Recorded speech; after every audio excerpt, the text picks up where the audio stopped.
Good day. My name is Andre Russ. I'm an optometrist and I come from the old school, which gives me some benefits because of the fact that we're explaining things easier and less technically in the old days. And what I'm going to do is I'm going to talk this morning a little bit about a condition which is called myopia or short-sightedness. And if you are short-sighted, it effectively means that your eyeball is either too strong or too long to form a clear image of a distant object at the back of your eye. And in order to see well, you have a couple of options. One of them is to move things closer, and if you get really close enough, you can actually see, but it's not always possible to do that, especially if you're driving a car or something. Or alternatively, wearing some corrective eyewear like spectacles or contact lenses. Or if you go and have surgery done to your corneas to actually alleviate the problem. So there's a couple of ways that you can do it. What I want to talk about today is about more natural ways of actually combating the worsening of eyes, because they tend, if you start off with short-sightedness or myopia, especially when you're young, the chances of it getting worse and worse is fairly high. And that can cause some problems later on in life. You will be prone to some eye diseases more quickly than other people, or you can have retinal detachments, which is a devastating condition because it causes severe damage to your vision. I'm going to be quoting a lady by the name of Kate Gifford. She's an Australian. She compiled a extremely comprehensive study of all the research that's been done over the last couple of years in order to make it clear what can be done and how it can be combated.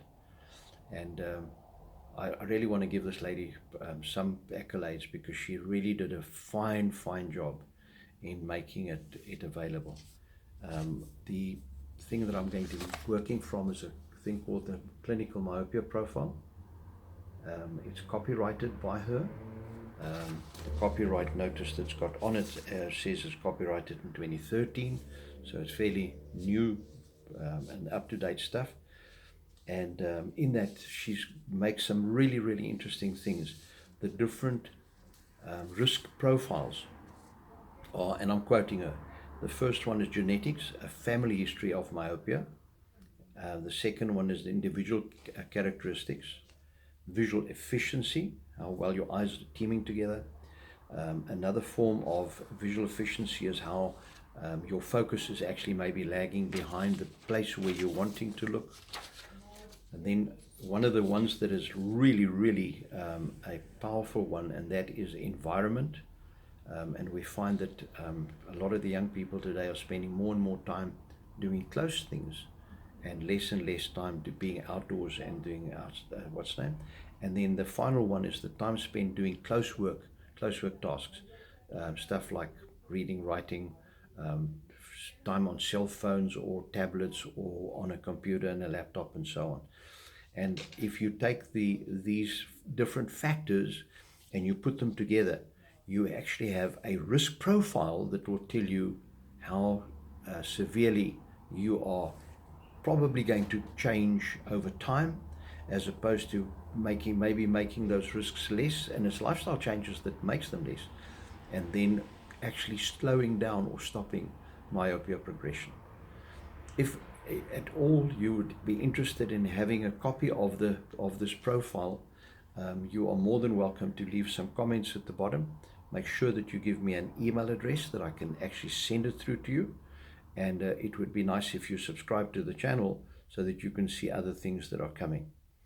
But just in summary, just very quickly again, myopia, short-sightedness, is a condition where when you want to look at a long distance, your eyes do not see clearly, and you need some assistance for that.